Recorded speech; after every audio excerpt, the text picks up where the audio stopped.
तो कोई तुम पर क्रोध करे, कोई तुम्हें गाली दे, तितिक्षा और शांति, तो सहज भाव से स्वीकार कर लेना कि उसके भीतर क्रोध उठा इसलिए उसने गाली दी, बेचारा नाहक उसने कष्ट पाया, स्वीकार कर लेना। इसको तुम अपने भीतर कांटा मत बनने देना। ऐसा धैर्य, ऐसी शांति और ऐसी तितिक्षा बुद्ध निर्वाण को परम कहते हैं। बुद्ध कहते हैं होने योग्य तो एक ही चीज है, निर्वाण।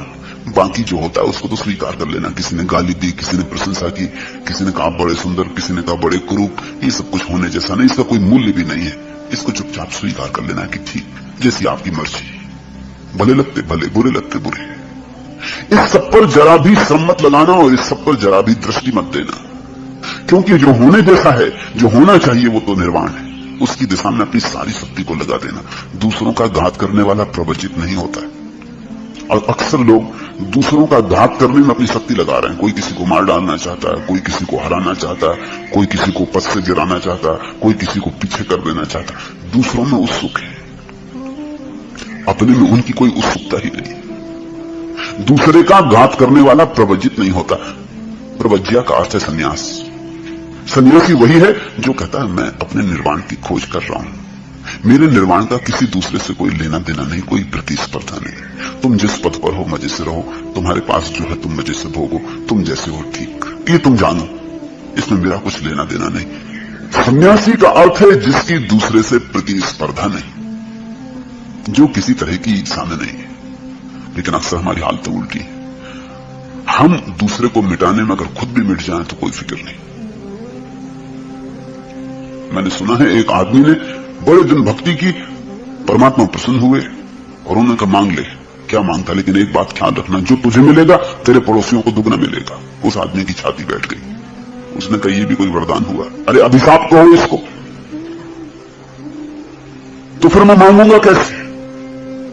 भगवान ने कहा वो तू जान, लेकिन इतनी तेरी क्षमता होनी चाहिए तो ही तू धार्मिक है, अन्यथा धार्मिक ही नहीं। ये मेरा वरदान कि जो तू मांगेगा मिलेगा तुझे दुगना पड़ोसी को। उसने किसी वकील से सलाह ली होगी कि करना क्या, इसमें से निकलना कैसे बाहर। वकील ने कहा इसमें क्या रखा? अरे तो बाएं हाथ का खेल है, तू ऐसा कर, पहले देख तो कि होता भी कि नहीं। तो मांग कि 7 मंजिल मकान बन जाए। मांगा, बन गया उसका 7 मंजिल, लेकिन दोनों तरफ 14-14 मंजिल मकान पड़ोसियों के खड़े हो गए। पूरा गांव 14 मंजिल का हो गया, एक वही गरीब रह गया 7 मंजिल। वकील ने कहा ठीक, अब मांग कि हर मेरे घर के सामने एक कुआं खुद जाए, बड़ा कुआं। उसके घर के सामने एक कुआं खुद गया, पड़ोसियों के घर के सामने 2-2 कुएं खुद गए। उसने कहा मांग कि मेरी एक आंख फूट जाए। उसकी एक आंख फूट गई, पड़ोसियों की दोनों आंख फूट गई। वकील बड़ा होशियार रहा होगा, सुप्रीम कोर्ट का वकील रहा होगा। बेचारे पड़ोसी अब गिरने लगे कुएं, लेकिन तो 2-2 कुएं सामने और दोनों आंखें फूट गई। और 14-14 मंजिल के मकान, कोई मंजिल से गिर पड़ा, कोई सीढ़ियों से गिर पड़ा। लिफ्ट उस समय थी नहीं, और लिफ्ट भी होती तो क्या साथ था, क्योंकि लिफ्ट चलाने वाले भी अंधे हो जाते। एक अकेला वही बचा, एक आंख वाला, उसकी प्रसन्नता का अंत नहीं। वो सम्राट की तरह घूमने लगा गांव में। एक वही था जो देख सकता था, हालांकि आधी देख सकता था अब, लेकिन उसका दुख नहीं था कि कन्मा हो गया, एक आंख का हो गया। मजा ये था कि सबकी गई। ख्याल रखना, ऐसा व्यक्ति सन्यासी नहीं हो सकता। इसलिए बुद्ध कहते हैं दूसरों का घात करने वाला प्रवज्जित नहीं होता है और दूसरों को सताने वाला श्रवण नहीं होता है।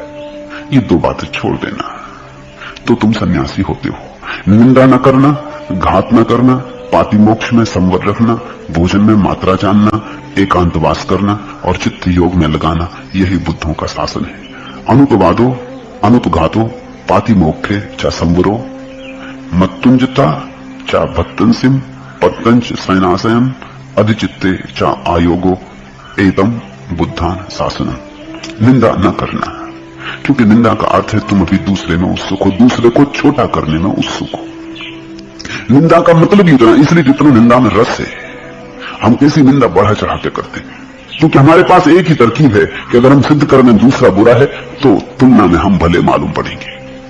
हम सिद्ध करते हैं कि सब चोर हैं तो तुलना में हम साधु मालूम पड़ेंगे। इसलिए हम निंदा में इतना रस लेते हैं।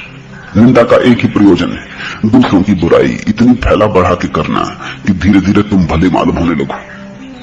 यही दूसरे तुम्हारे साथ कर रहे हैं। तो एक निंदा का व्यवसाय चलता पूरे समाज में। निंदा न करना, क्योंकि संन्यास्त प्रवर्जित भिक्षु जो हो गया, अब उसकी आकांक्षा अपने को उठाने की है, दूसरे को गिराने की नहीं है।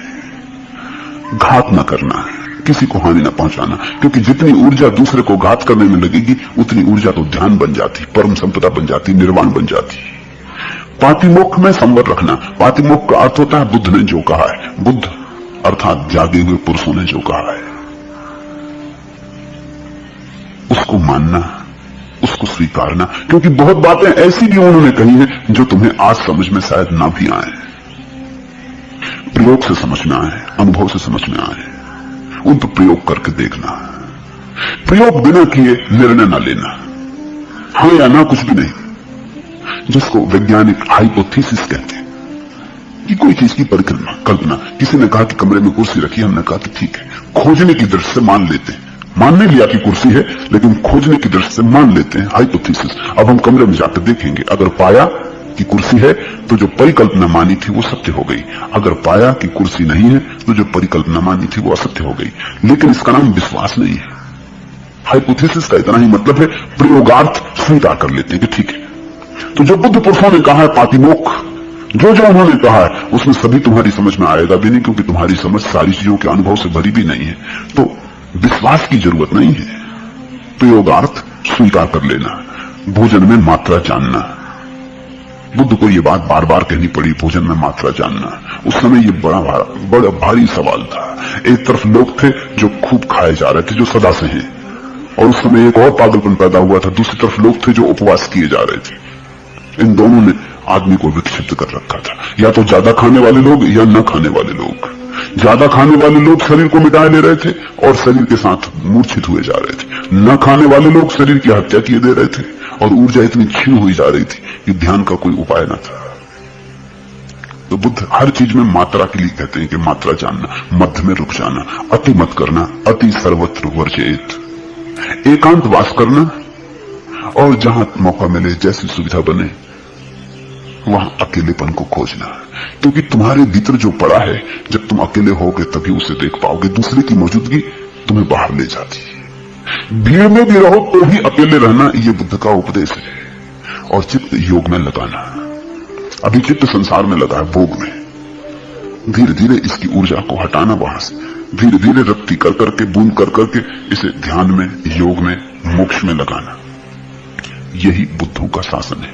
ये सूत्र भी, ये अंतिम सूत्र बुद्ध ने एक परिस्थिति में कहे थे, वो मैं आपको दोहरा दूं।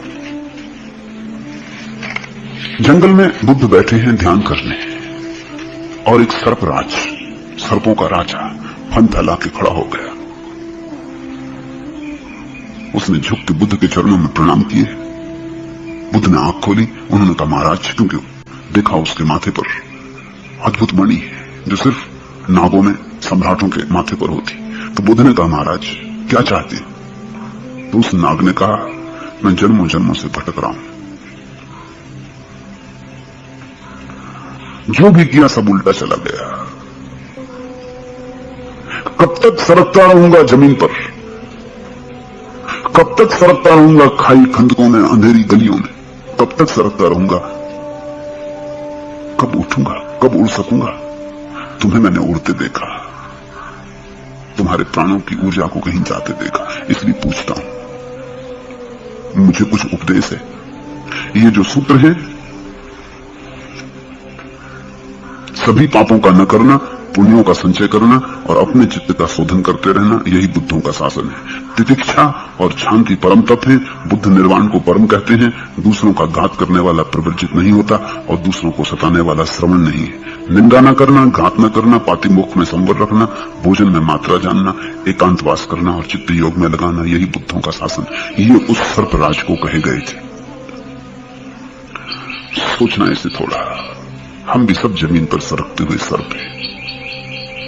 अभी हमने सिर भी उठा के कहा आकाश की तरफ देखा।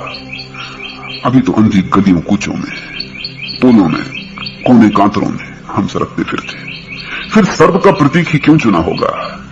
क्योंकि सर्प जन्म से ही दूसरे को चोट पहुंचाने का जहर लेके आता है, इसलिए उसकी जहर की गांठ जन्म से ही उसके भीतर। वो दूसरे को मारने में ही, दूसरे का घात करने में ही रस लेता है। यही तो गांठ हम भी लेकर आए हुए हैं। ये प्रतीक प्यारा है, और सर्प का प्रतीक सारे धर्मों ने चुना है। उसमें कुछ कारण है। ईसाई कहते हैं कि सर्प ने भटकाया आदमी को, ईव को समझाया कि खा ले ये फल जो भगवान ने वर्जित किया है। ईव को फुसलाया सर्प ने। बुद्ध की इस कथा में सर्प कहता है कि कब तक मैं सरकता रहूंगा जमीन पर। हिंदू कहते हैं कुंडली जो ऊर्जा है मनुष्य के भीतर, वो सर्पाकार है, वो सर्प जैसी। जब उठती है फन उठा के, तो उसका फन जब चोट करता है सहस्त्रार में, तो सारे कमल खिल जाते। सर्प का प्रतीक आदमी के बहुत करीब है। उसमें कई खूबियां हैं। पहली बात उसकी खूबी है कि सर्प बहुत चालाक। उस चालाकी के कारण ईसाइयों ने उसका प्रतीक बनाया कि उसने स्त्री को भरमाया, ईव को समझाया और अदम को ईश्वर के बगावत में जाने का प्रोत्साहन दिया। सर्प बड़ा शैतान, क्योंकि बड़ा चालाक प्राणी है, बड़ा चालबाज, भरोसे का नहीं। उस प्रतीक का उपयोग किया। बुद्ध की इस कथा में सर्प का प्रयोग हो रहा है इस अर्थ में कि सबकी दशा ऐसी है कि हम जन्म से ही जहर की ग्रंथि लेके पैदा हुए, दूसरे को चोट पहुंचाने में ही समाप्त हुए जा रहे हैं, दूसरे को मार डालने में ही हमने अपना जीवन समझा है। इसलिए, लेकिन एक दिन सर्प भी थक जाता है। तुम कब थकोगे? एक दिन सर्प भी बुद्ध से पूछता है कि मैं कब तक ऐसे ही सरकता रहूंगा, तुम कब पूछोगे? इसलिए प्रतीक चुना। हिंदुओं ने प्रतीक चुना है कि सर्प जब खड़ा हो जाता तो सर्प की बड़ी खूबियां हैं, उसमें हड्डी होती नहीं, उसके पास हड्डी बिल्कुल नहीं, लेकिन सर्प खड़ा हो जाता बिना हड्डी के। होना नहीं चाहिए वैज्ञानिक ढंग से, लेकिन सर्प पूंछ के बल खड़ा हो जाता है फन उठा के, उसके पास कोई हड्डी नहीं है। तो चमत्कार है। ऐसा ही चमत्कार मनुष्य के भीतर घटता है कि जो ऊर्जा काम ग्रंथ में पड़ी है, बिना किसी सहारे के, बेसहारे, बिना माध्यम के खड़ी हो जाती, सर्प जैसी। फन जाके चोट करता ऊपर और आखिरी केंद्र खुल जाता। इसलिए हिंदुओं